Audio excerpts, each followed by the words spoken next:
Tá bom, meu irmão? Um bom dia a todos, né? E que a paz de nosso Senhor Jesus Cristo possa preencher o vazio de nosso coração neste momento. Deus é tão maravilhoso que mesmo numa fase de pandemia que o mundo todo está sofrendo, providenciou meios tecnológicos para que nós pudéssemos nos encontrar, conversarmos, dialogarmos e pregarmos sobre a sua palavra. Aquilo que não podemos fazer presencialmente, virtualmente, nós fazemos, contanto que o nosso Deus seja honrado e glorificado e que nossos irmãos escutem a sua palavra e suas orientações. Hoje nós vamos falar de um tema interessante, talvez nunca tenha sido falado, mas é sobre o maior abraço e o maior beijo. Esse tema nós extraímos do livro de Lucas, capítulo 15, verso 20. E essa pandemia a qual estamos enfrentando atrapalha até os irmãos a darem presencialmente um abraço e um beijo. E estamos apelando para que termine rapidamente, para que os irmãos possam ter esse reencontro, né, presencial, onde todos possam se abraçar, onde todos possam juntos glorificar a Deus. O tema encontra-se em Lucas 15, 20. Mas falando de abraço, o que é um abraço? Abraço é uma expressão com sentimento de vínculo. O abraço é uma expressão com sentimento de união e apego a alguma pessoa ou coisa. Trata-se de uma demonstração externa daquilo que vai ao interior daquele que se envolve afetuosamente. Abraçar é uma manifestação de afeto, é uma manifestação de carinho por alguém que se estima e se ama. O homem é um ser sociável que gosta e necessita do conforto e apreço dos seus iguais. Muita gente necessita de um abraço, de uma palavra de incentivo. Isto é atrair com cordas humanas, é amor manifestado. Inclusive, os braços, quando nós erguemos para abraçar alguém, realmente forma aquele laço, aquela corda, né? O afeto. O beijo, geralmente, é demonstrado através de amor. É uma demonstração de amor, demonstração de gratidão, de carinho, de amizade, etc. Inclusive, na Bíblia tem até o ósculo santo. Existe também a fórmula informal de despedida. Exemplo, beijo e abraço para todos. Essa é uma outra fórmula. Então, dentre tantos abraços e beijos relatados na Bíblia, vamos abordar o tema da parábola do filho pródigo, citado no capítulo 15 de Lucas. Então, o capítulo 15, verso 15, diz o seguinte: e levantou-se, foi para seu pai. Quando ainda estava longe, viu seu pai e moveu-se de íntima compaixão e, correndo, lançou-lhe ao pescoço e o beijou. Na minha versão, a King James, diz que o pai o abraçou muito e o beijou muito. Então, eu imagino que durante a vida, desde criança daquele filho, seu pai lhe deu muitos beijos, muitos abraços. Mas naquele momento do reencontro, o beijo foi maior, o abraço foi maior. E quando o filho vinha distante, o pai correu ao seu encontro. Amados, aqui estamos tratando do filho pródigo. Mas o que significa a palavra pródigo? Qual é o significado? Pródigo significa desperdiçador. Pródigo significa extravagante. E assim foi a vida daquele filho. Um determinado dia, ele tomou uma decisão imprudente. Era ele e mais um irmão, né? A família, o pai tinha 2 filhos.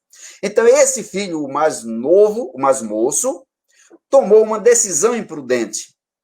Essa decisão está relatada nos versos 12 e 13. E nessa decisão, que fez o filho? Reivindicou do seu pai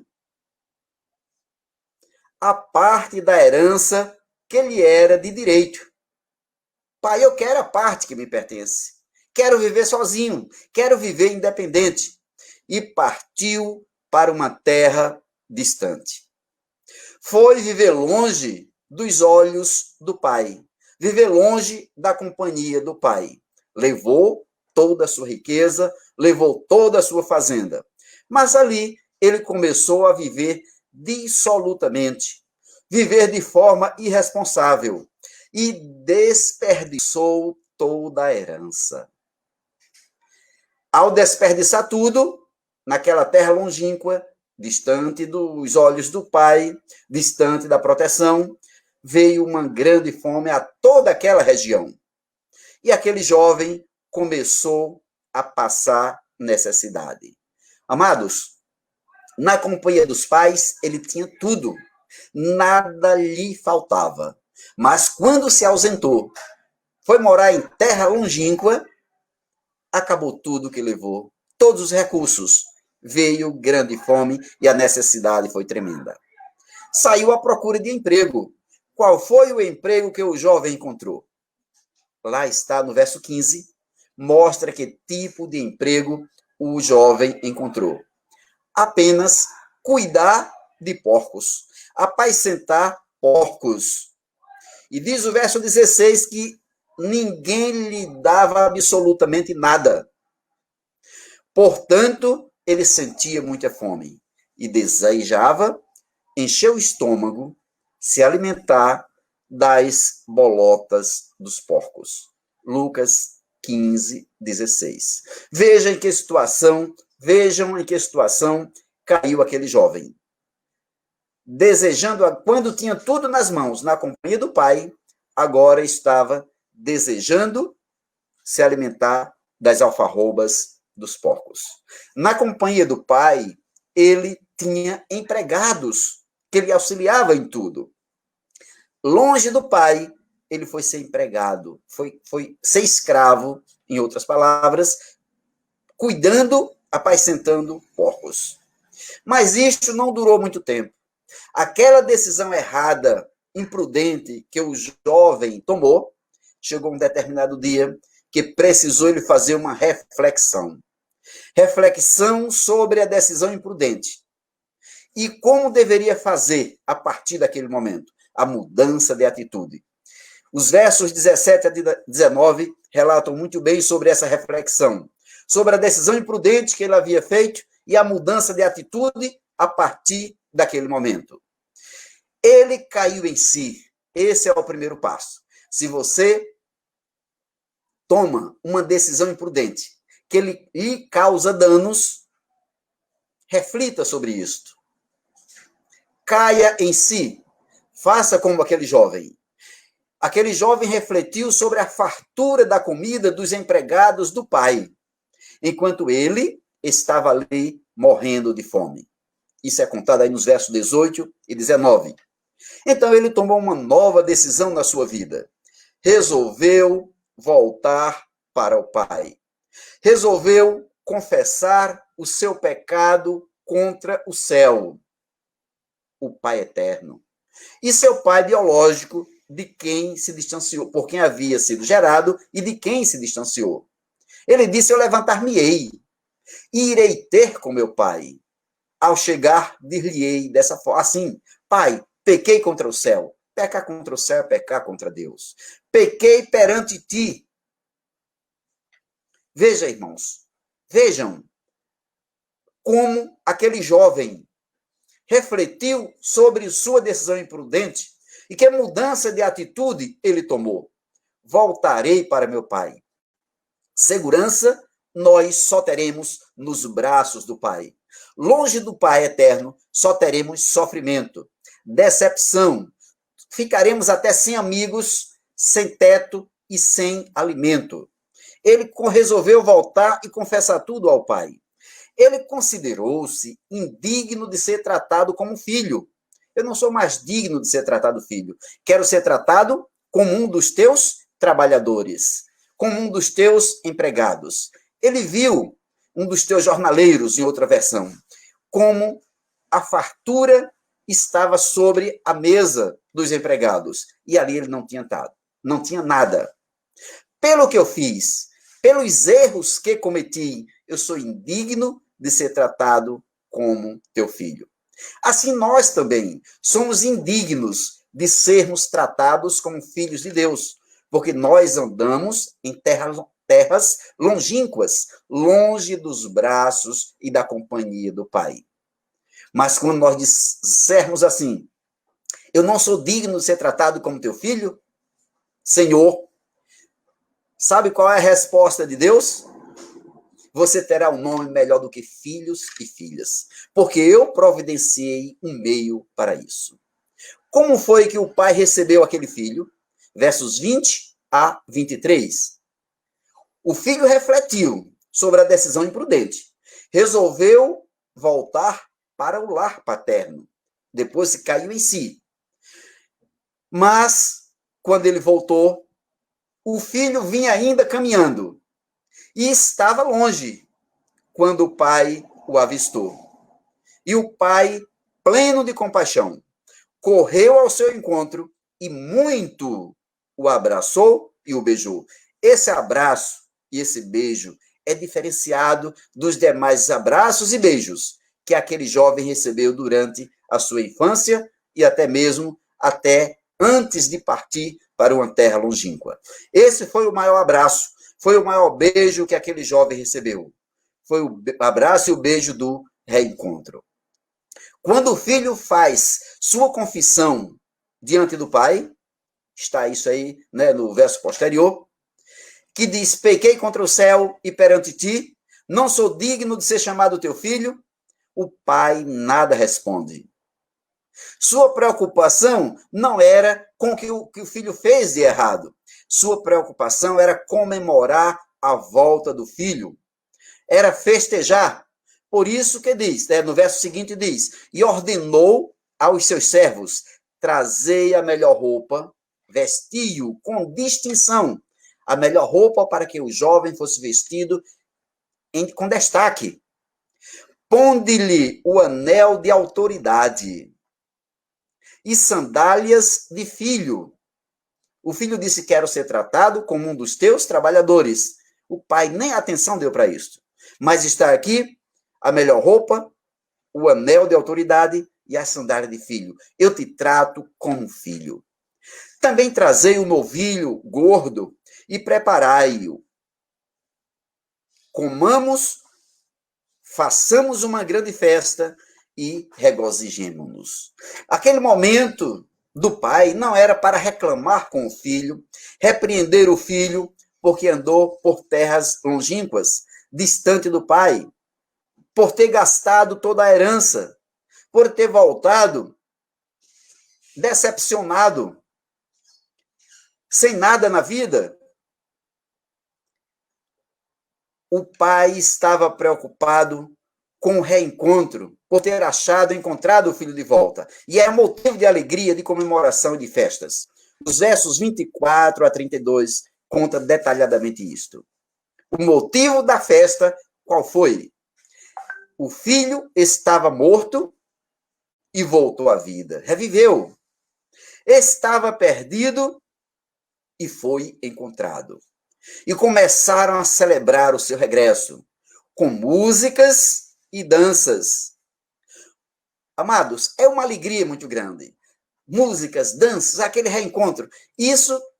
Essa alegria também é demonstrada pelo ser humano quando passa muito tempo, é longe de um amigo. Quando o amigo volta, se reencontram aquela festa e aquela alegria que nem podemos medir a intensidade, o tamanho, o prazer. Mas quando estavam naquela festa, todos se alegrando, comemorando, amados, houve uma interdição, houve um protesto, houve um murmúrio e uma revolta por parte do filho mais velho. O filho mais velho murmurou. Quando ele ouviu o som da música e as danças, ele murmurou.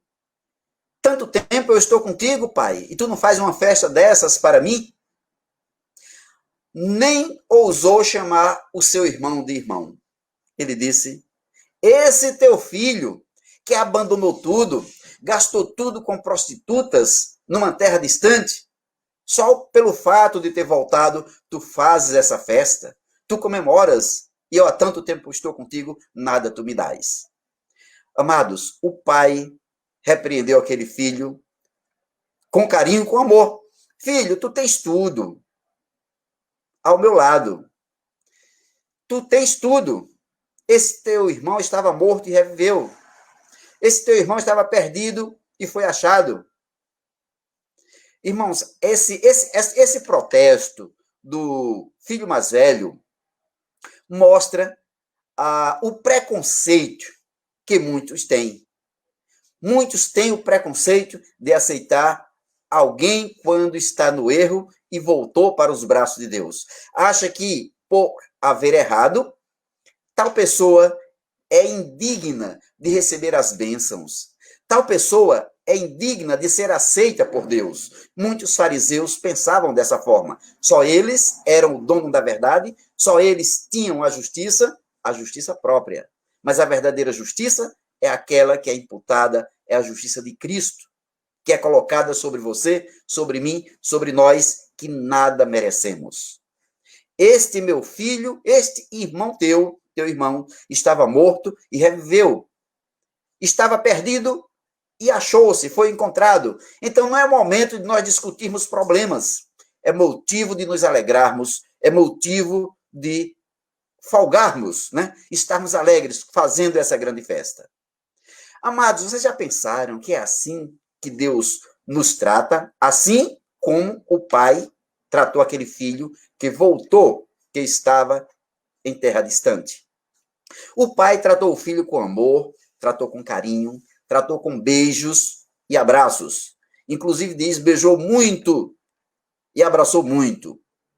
É assim que Deus age conosco, com abraços, com beijos e carinho. Deus não age diferente. Foi assim que Deus agiu com o povo de Israel. Quando o povo de Israel estava escravizado no Egito, Deus trouxe-o para perto de si. Em Oséias 11:4, nós encontramos um texto maravilhoso que diz assim: atraí-os com cordas humanas, com laços de amor, e fui para eles como os que tiram o jugo de sobre suas queixadas e lhe dei mantimento. Olha como foi que Deus tratou o povo que estava escravizado no Egito. Cordas humanas. O que é cordas humanas? Laços de amor. Se você estira os braços para abraçar alguém, ali está aquela corda abraçando. E quando você abraça, puxa para perto de si. É assim que foi assim que Deus tratou o povo quando estava escravizado no Egito. É assim que Deus nos trata no presente, com laços de amor, com cordas humanas. Na linguagem de hoje, esse mesmo texto diz, com laços de amor e de carinho, eu os trouxe para perto de mim. Eu os segurei nos braços, como quem pega uma criança no colo. Eu me inclinei e lhes dei de comer. Amados, é uma realidade. O que aconteceu com o povo do Egito, a forma como Deus tirou de lá, como cuidou. Diz aqui o texto, Deus se inclinou e lhes deu de comer, como se dá de comer a uma criança. Não deixou faltar nada para eles. No deserto, Deus providenciou tudo. Fez maná cair do céu. E ali eles se alimentavam. A Bíblia diz que não devemos andar ansiosos pelo comer, ou pelo beber, ou mesmo pelo vestir. Devemos nos preocupar em buscar em primeiro lugar o reino de Deus e a sua justiça, porque as demais coisas ele providencia para nós. As demais coisas ele nos acrescenta. O importante é temermos a Deus, o amarmos de todo o coração, de todo o nosso entendimento, de toda a nossa alma. E amarmos ao nosso próximo como amamos a nós mesmos, com laços de amor e de carinho. Amados, à semelhança do filho pródigo, estamos nós em terras longínquas, terra do pecado, desejando e, às vezes, até mesmo nos alimentando das bolotas dos porcos, bolotas imundas do pecado. Estamos sem teto, sem amigos, sem recursos e sem alimento. É hora, amados, de cairmos em nós mesmos, cair em si. E como o filho pródigo, reconhecermos que somos indignos de sermos chamados filhos. É hora de clamarmos ao Pai eterno, assim como o Pai declarou-se para o seu Pai biológico. Pai, não sou digno de ser chamado teu filho. E o Pai, cheio de amor e compaixão, cheio de misericórdia, de braços abertos, nos receberá, nos abraçará, nos beijará e fará grande festa. Nos dará um banho, porque quando nós voltamos da terra longínqua, a terra do pecado, nós voltamos imundo. Nos dará um banho no sangue de Cristo, no sangue do Cordeiro, imaculado, puro, perfeito, para limpar nossa sujeira do pecado, para limpar nossa justiça própria. Nos vestirá com roupas de destaque, de distinção, as roupas da justiça de Cristo. Põe em nosso dedo um anel representando o selo do Espírito Santo para nos selar como filhos seus. Põe em nossos pés sandálias de filho para que fiquemos calçados com a preparação do Evangelho da paz. É isso que Deus faz conosco. O Cordeiro para a grande festa foi providenciado. Nós estávamos perdidos e fomos achados. Estávamos sujos e agora lavados no sangue do Cordeiro. Longe do Pai, agora nos braços do Pai. Tudo isso acontece. Aconteceu com muitos e acontecerá com outros ainda.